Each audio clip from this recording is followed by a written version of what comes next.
Cynthia started sleeping in the guest room 2 months before I realized anything was off. That in itself probably says more about me than it does about her. I'd always chalked it up to her newfound commitment to sleep hygiene, a term she picked up from some glossy, overlit YouTube therapist who had never known the smell of real work or a car engine. "We need a wind-down routine, Edward," she'd say, brushing her teeth while playing spa music on her phone and burning sage like she was warding off evil spirits, or maybe me. Separate blankets. Separate beds. Separate spaces. Ah, romance in the suburbs. Now, don't mistake me for clueless. I'm a certified forklift mechanic with 20 years under my belt and 2 bad knees to prove it. I know when a hydraulic line's about to blow. What I didn't expect was the slow leak happening right in my own house. The turning point came on a Wednesday.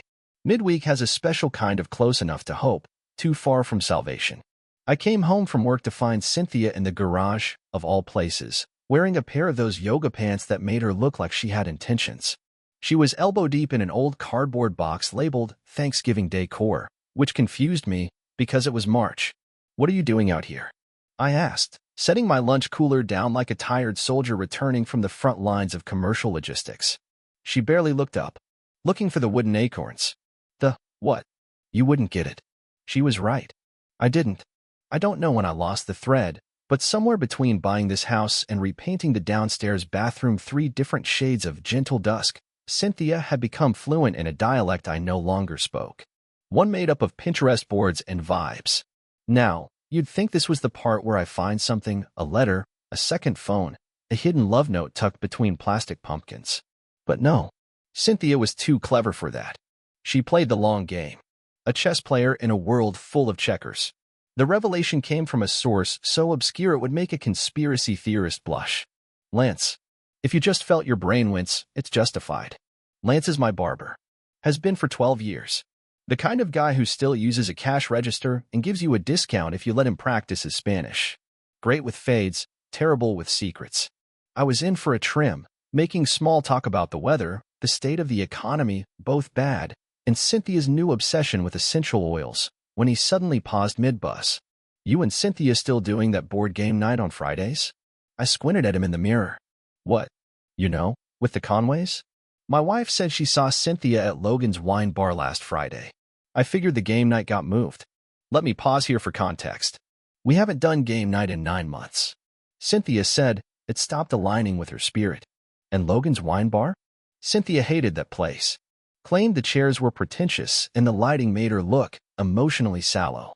So you'll understand why I replied, with the subtle grace of a man watching his foundation crack, must have been her twin.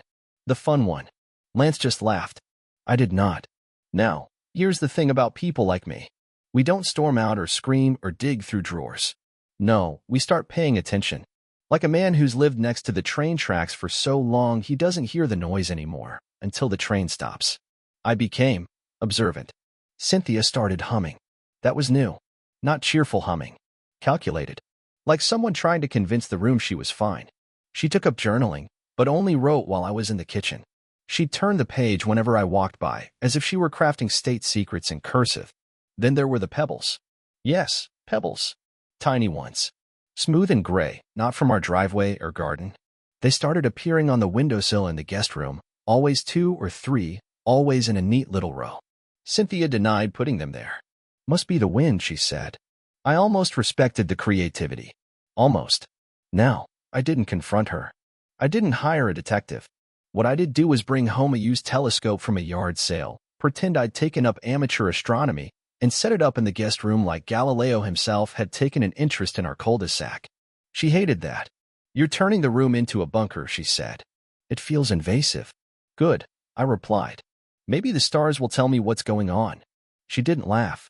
It was around this time that I started to suspect someone was entering the house when I wasn't there. Not stealing, no signs of that. But something subtle. Our front door mat kept getting flipped upside down. I'd flip it back in the morning. By evening, upside down again. And then came the garage door opener. The backup one, the one we kept in the drawer under the takeout menus. It vanished. Have you seen the spare opener? I asked Cynthia one evening while she stirred something very green and very confident on the stove. Nope, she said without looking up. Maybe it ran away with your personality. Classic Cynthia. So, I did what any man in my situation would do. I replaced the locks. Quietly, without ceremony. The fallout was immediate. Thursday, 2:14 p.m., I get a call at work from an unknown number. I let it go to voicemail because I abide by the sacred laws of lunch hour. 10 minutes later, a text from Cynthia. Did you change the locks? No, hey. No emoji. Just that. I didn't reply. When I got home that evening, Cynthia was sitting on the couch like a woman on the edge of a dramatic monologue. I half expected her to start quoting Tennessee Williams. We need to talk, she said. I nodded. I figured. But I'll be honest, I wasn't ready for what she said next. Because it wasn't an apology. It wasn't even denial. It was worse. It's not what you think, she said. Oh, that classic opening line. I braced myself for something wild. Another man? A crisis of faith? Perhaps an elaborate pyramid scheme involving scented candles? But no. She pulled out a small, silver object from her pocket and placed it on the table. A thumb drive. What happened next? Well, you'll want to sit down for that. The thumb drive was silver, sleek, and entirely unimpressive, which made it all the more suspicious. Nobody carries around a thumb drive in their pocket unless they're either an IT guy from 2007 or trying very hard to be mysterious. Cynthia, for the record, hadn't touched a USB port since she bought a phone with facial recognition and declared passwords, a thing for the elderly. She slid it across the coffee table like it contained government secrets. I stared at it, then at her, then back at it, trying to decide if this was the part where she told me she'd written a novel about us and wanted my notes. What's this? I asked, already regretting the question. Cynthia folded her arms. I think you should see for yourself. Ah, the classic non-answer. Right up there with we need to talk in terms of immediate stress-inducing phrases. I picked up the drive with the enthusiasm of someone reaching for expired mayonnaise, got up without saying anything, and walked into my office. She didn't follow. That alone confirmed something was up. Cynthia never missed a chance to narrate. I plugged it into my desktop. The screen blinked once, twice, then opened a folder titled Archive. Capitalized, because subtlety was never her thing. Inside, 17 video files. All dated. All boringly labeled Session 1, Session 2, and so on. I clicked on the first one. The video opened on Cynthia. Well, not just Cynthia. Cynthia sitting in a windowless room, plastic chair, plain wall, a whiteboard in the background with a half-erased diagram that looked suspiciously like a flowchart. She looked straight into the camera and said, with remarkable calm, Day 1. Interview begins. Interview. Not therapy. Not confession. Interview. A voice off-screen asked, State your full name. Cynthia Morgan, she said, in the tone you'd use to order coffee. What brings you here? She paused, tilted her head.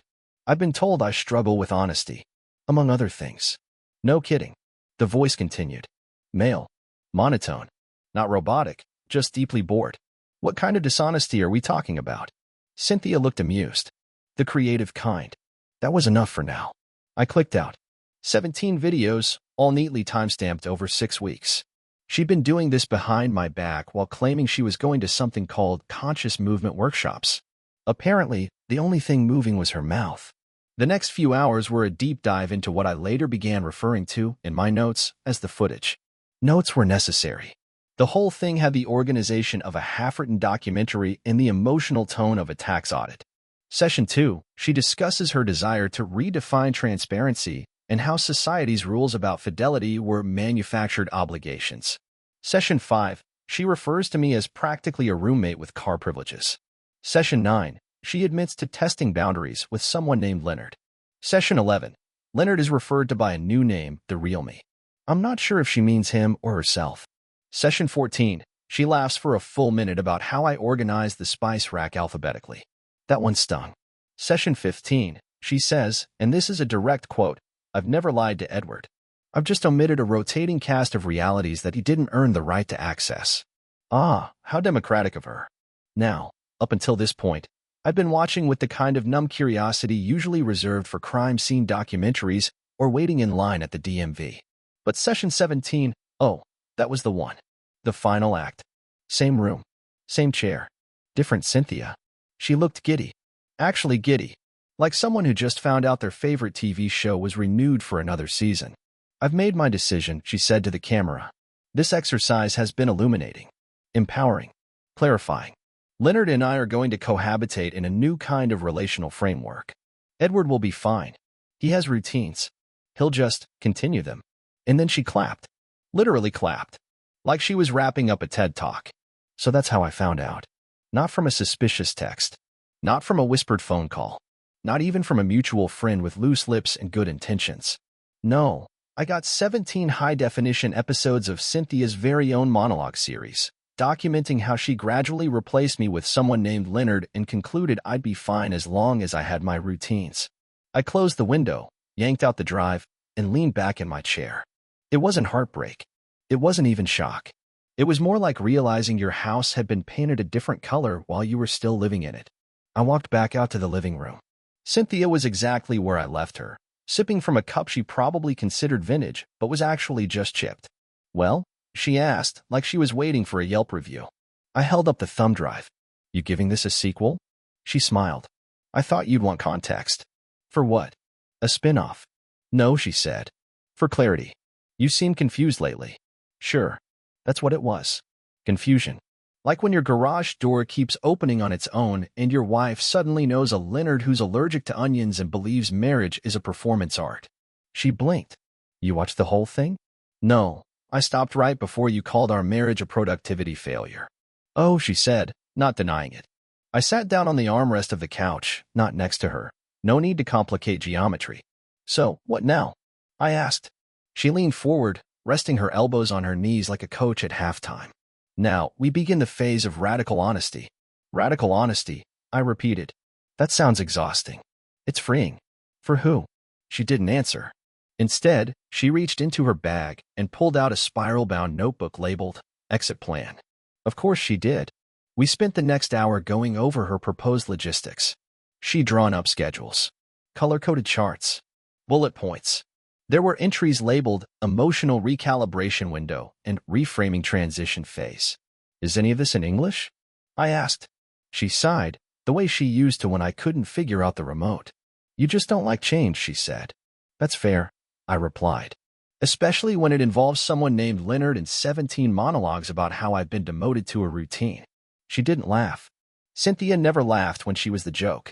When the meeting adjourned, because that's what it felt like, I took the notebook, thanked her for the exit framework, and said I'd need a few days to, process being quietly replaced by a man who, based on context clues, runs a kombucha stand and owns more linen than the average person. Cynthia nodded, stood, adjusted her posture like a Pilates instructor, and walked out of the room. I stayed behind, wondering if maybe I'd been too generous with my time, my patience, and definitely my tolerance for New Age vocabulary. And somewhere between flipping through her color-coded categories and wondering how one formally processes becoming obsolete, I smiled. Not because it was funny, but because it was ridiculous. Absolutely, completely, quietly ridiculous. But the best part? It wasn't over. Cynthia didn't expect me to bring a whiteboard into the living room. That was her mistake. She thought she had the monopoly on organized visuals. Well, not today. If I was going to be pushed out of my own marriage like a tenant in a slow eviction, I figured I might as well treat the situation with the same level of bureaucratic coldness she'd extended me with her exit plan binder. I set up the whiteboard while she was on the phone with her sister, probably relaying how I was internalizing my ego wounds. That's the new thing she'd picked up from the group sessions, or as I started calling them, her weekly amateur philosophy club. When she came into the living room and saw the board, she stopped mid-stride. What is this? Welcome to the annual shareholders meeting, I said. Today's topic, the internal revenue of our marriage. Spoiler alert, it's been audited. She sat down slowly, skeptical. Her posture said bored, but her eyes said curious. Cynthia always hated being left out of a process, even if she was the subject of it. I uncapped a marker and pointed to a list I had already written. Section 1. Leonard. Let's begin with Leonard. Not his hairline or his poetry blog or his reusable cotton grocery bags. No, let's focus on his cameo in our marriage. Cynthia blinked. This isn't productive. I agree. Neither was Session 9, where you called me a beige wall of domestic stagnation. But you recorded it anyway. She opened her mouth. Closed it. Probably realized there wasn't a version of this where she came out looking like the emotionally evolved one. Now, I continued, you didn't think I'd noticed your briefcase started smelling like sandalwood and strategic compromise? She tilted her head. Leonard isn't the problem here. Oh, I know, I said. He's just the special guest star. The actual issue is that you spent 3 months narrating the dissolution of our marriage like you were filming a pilot episode of your own reality show, which, by the way, had pacing issues. You watched all of it? She asked. I took notes. I considered creating a drinking game but decided against alcohol poisoning. She sighed. The dramatic kind, like I was testing her patience by insisting she use logic. You're making this harder than it needs to be. On the contrary, I said, flipping the board to a second list titled Curated Observations. You started calling your car a safe space. You removed me from the calendar app. You labeled a file on your laptop, important, don't open, Edward. You began referring to your wedding ring as a legacy accessory. Cynthia adjusted her sleeves. She always did that when caught mid-lie, one of her lesser-known tells. That file wasn't about you. It had a folder titled Leonard's Quotes. I clicked it. It wasn't a collection of fire safety slogans. She closed her eyes briefly, like she was communicating with an invisible panel of advisors. Okay. So now what? That was her question. Now what? As if we were both reasonable adults dealing with a misplaced Amazon package instead of the casual demolition of our shared life. I leaned back on the couch, marker still in hand. Now, I said, you explained to me why I've been listed under low emotional yield in a spreadsheet you saved under the name Relationship Metrics 2.0. Her eyes widened, but only a little. That one surprised her. You went through my files? You left them on the desktop. What did you expect me to think when I saw a column labeled Compatibility Index with my name next to a 62%? She looked embarrassed, which was new.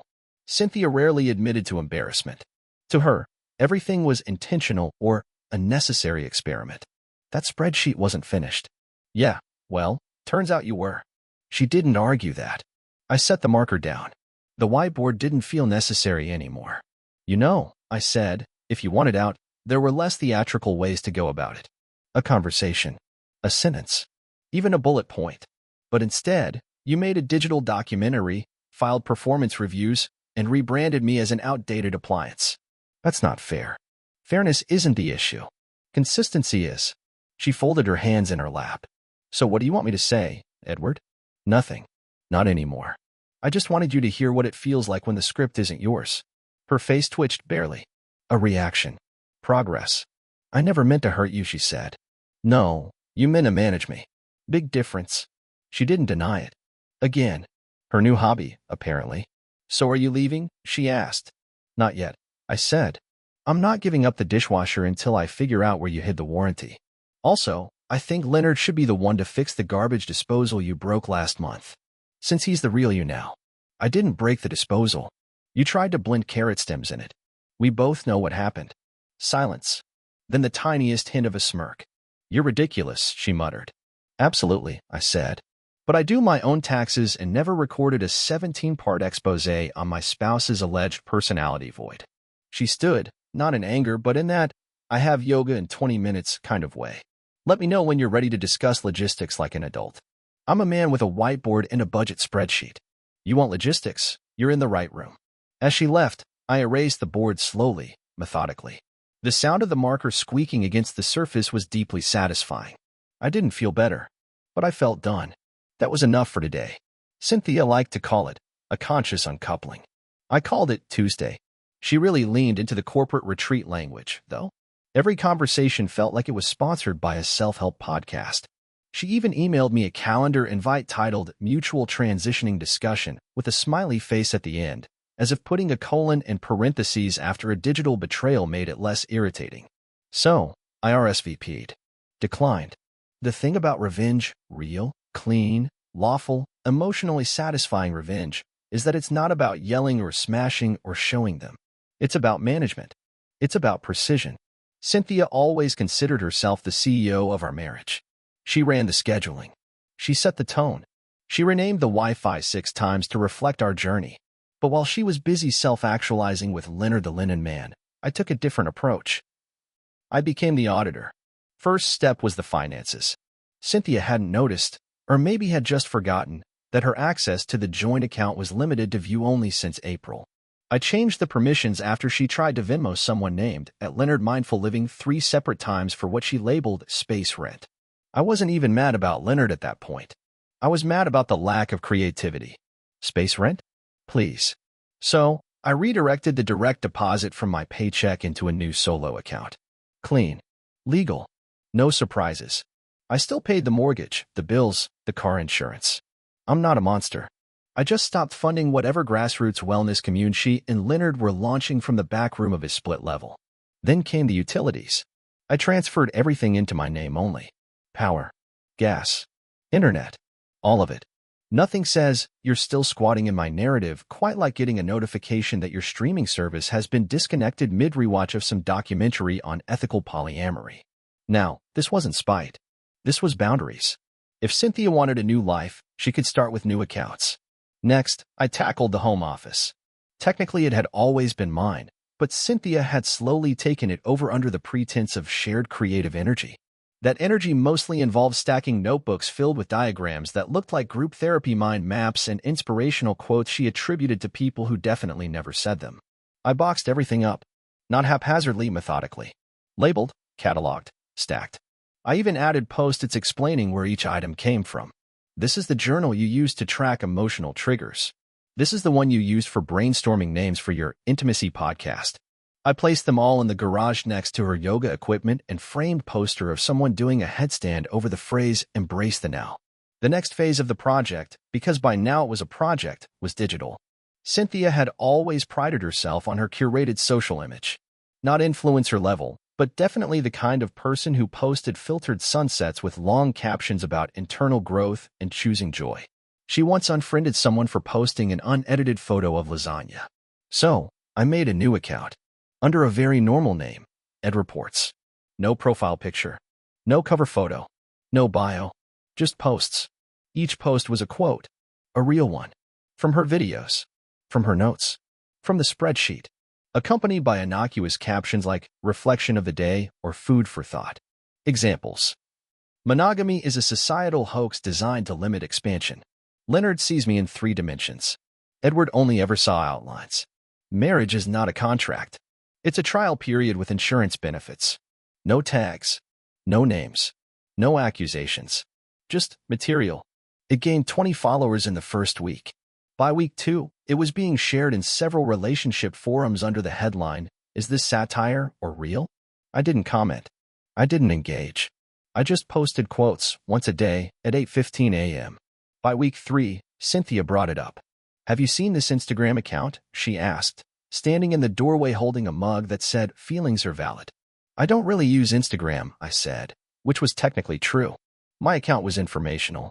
"It's quoting me," she said. "That's strange," I replied. "Must be someone in your relational circle of trust." She frowned. "You think someone recorded our sessions?" "I wouldn't know," I said, turning back to my spreadsheet titled, "Independent Life Plan," annotated. The final piece of my revenge plan was simple. Legal, boring, and infuriatingly effective. I filed for a mediated dissolution of marriage. No lawyers. No public court date. Just a formal process handled by a mediator who used phrases like neutral tone and cooperative strategy. I submitted it along with a full inventory of shared assets, a proposal for division, and a timeline for the property transfer. I even included a section labeled optional notes where I wrote, "I do not wish to contest the breakup. I do not harbor resentment. I request only dignity in my Bluetooth speaker." When Cynthia received the paperwork, she read it twice. I know this because she made a very distinct humming sound she usually saved for confusing IKEA instructions. "You're filing first?" she asked. "I'm responding to the situation," I said. "It just feels so formal. You made a 17-part video docuseries about our emotional disconnection. I'm sending a PDF." She sat down, deflated. Not angry, not sad, just surprised. She always assumed I'd be the one dragging my feet, crying, making speeches about the value of commitment. But I didn't.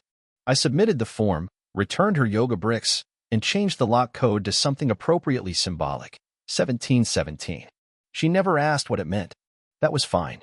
Revenge wasn't about punishing Cynthia. It was about removing myself from her performance review. Cynthia booked the meeting room at the public library. That was her new thing, neutral ground. Her words, not mine.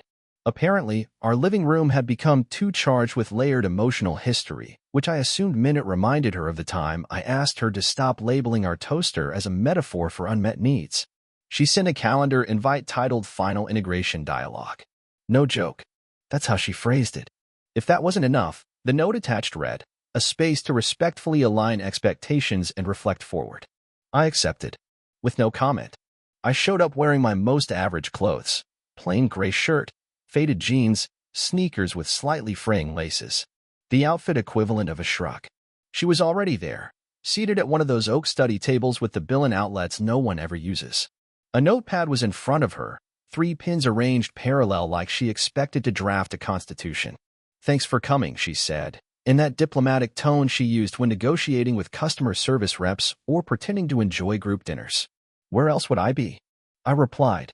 My calendar was wide open between soul retrieval and reorganizing the junk drawer. She ignored the sarcasm. Growth? Maybe. Or indifference? Hard to tell. I thought we could use this time to finalize closure. Closure is just the term people use when they're done talking but still want the last word. She pursed her lips. "Can we do this without being combative?" "I'm not combative.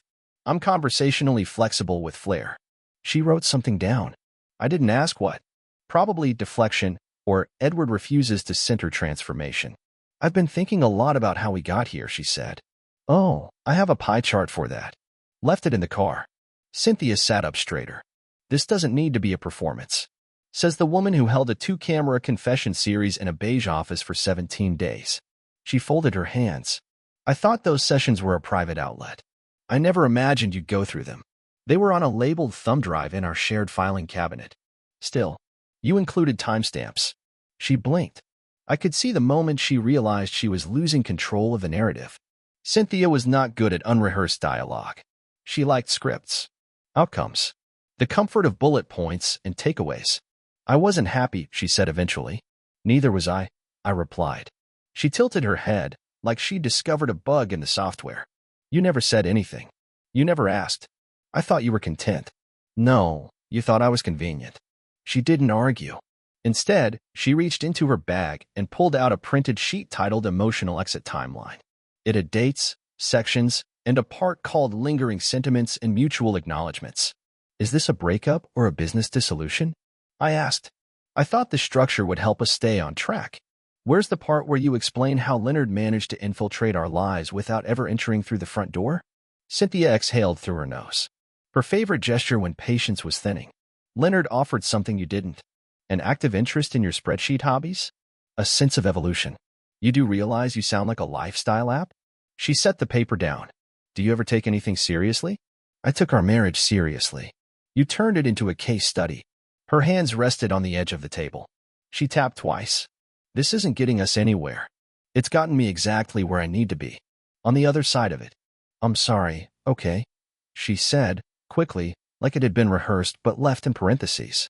"I didn't mean for it to unravel this way. I know. And despite everything, I still care about you." "That's generous." "I'm being honest." "No, you're being polite. And I appreciate that, but you don't need to do that here. You got what you came for: freedom, flexibility, and Leonard's compost bin lectures. I'm not the obstacle anymore." "I never said you were an obstacle. You categorized me as static energy. That's a fancy way of saying boring furniture." She rubbed her forehead, clearly tired. Maybe tired of me, or tired of herself. "Is there anything else you want to say?" she asked. "Yeah," I said. "Actually, yeah. I want to say thanks." She looked up, suspicious. "For what?" "For making this clear. For turning passive neglect into data. For presenting your detachment with pie charts. It helped." "That's unexpected. You gave me closure through documentation. That's kind of impressive." "Edward, I didn't mean to hurt you." "I know. And I never stopped appreciating parts of you." That's the kind of sentence that belongs in a farewell email from a coworker. She half smiled. The real kind. First time in a while. "I guess I don't know how to say goodbye." "Well, you were always better at introductions." She looked down at the document again, then folded it in half and slid it back into her bag. "I don't want us to hate each other." "We won't," I said. "You'll forget me in the language of growth. I'll forget you in the pile of receipts." We sat for a moment, not in silence, but in the kind of space where two people finally stop pretending they speak the same language. I stood first. "Take care of yourself, Cynthia." "You too," she said. "Really?" And that was it. No hug. No handshake. Just 2 chairs pushed in, one document folded away, and the sound of lives decoupling with the elegance of a politely filed tax form. The divorce papers came back signed on a Wednesday, which felt appropriate somehow. Nothing interesting ever happens on a Wednesday, and this particular one delivered exactly the same emotional charge as accidentally ordering decaf. Cynthia included a brief handwritten note with the envelope, which was so unlike her I briefly considered the possibility she'd started delegating closure tasks to AI. The handwriting was real, though. Neat. Calculated. It said, "Wishing you stability and clarity as we both pursue authenticity." I read it twice. Then I put it in the drawer where I keep things that are both unnecessary and mildly fascinating, next to the instruction manual for a humidifier we no longer own. It was strange, the quiet after everything. No tension in the house. No wandering conversations about the benefits of living intuitively. No calendar alerts inviting me to co-reflect. Instead, I had something much more radical, blank space. Naturally, I started with the garage. Cynthia had always referred to it as the chaotic zone, which was her polite way of saying she never wanted to deal with it. In reality, it was a haven of neglected projects, broken folding chairs, and about 16 partially used cans of paint, none of which matched any known wall in the house.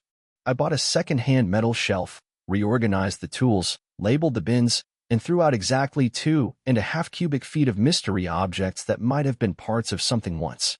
It wasn't healing. It was just something to do. A week later, I tackled the closet. Cynthia's things were mostly gone by then. She had taken the big stuff, her clothes, her journals, her rolling basket of aromatherapy oils, but left behind the oddly specific items. A drawer full of reusable shopping bags from co-ops I've never heard of. 3 glass jars labeled ideas, all empty. A pair of running shoes still in the box, untouched since last spring. I donated most of it. Kept the running shoes. Fit me just fine. Next came the social circle, which, to be honest, needed cleaning more than the garage.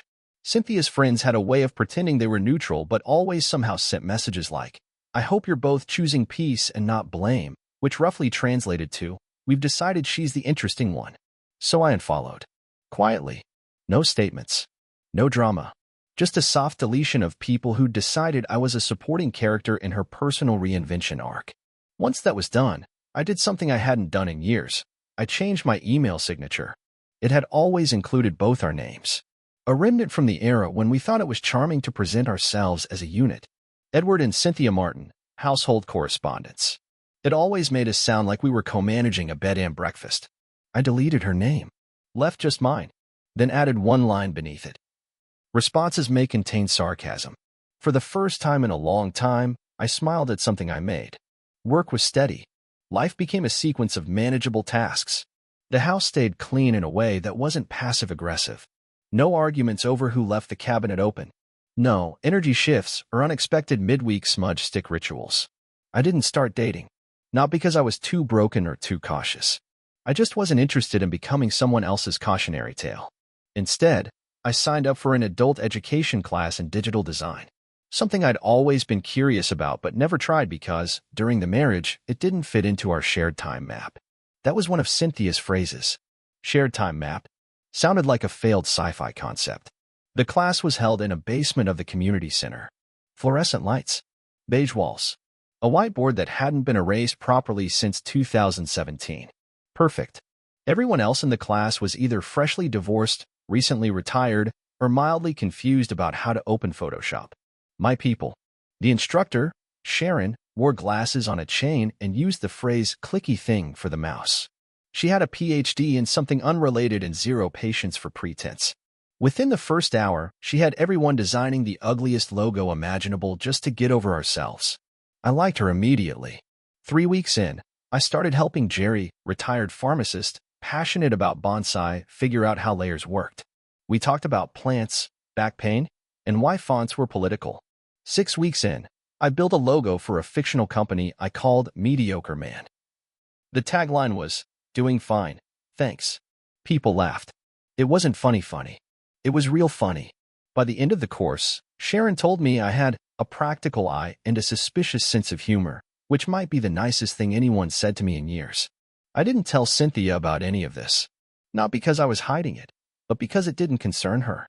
She emailed once. Short. Neutral. Hope you're well. Just wanted to let you know Leonard and I are starting a podcast. It's about relational ethics and self-expansion. Let me know if you want to listen. I didn't respond. Not out of anger. Just clarity. Instead, I updated the mediocre man logo. Added a new tagline beneath it. Former spouse. Current person. Then I made it my phone wallpaper. Let me know if you'd like an epilogue. Or maybe a follow-up 5 years later, when Cynthia realizes Leonard's full of quinoa and buzzwords, and Edward's just fine with a quiet garage and a whiteboard with no audience. Thanks for watching. Rate the story in the comments. Subscribe to the channel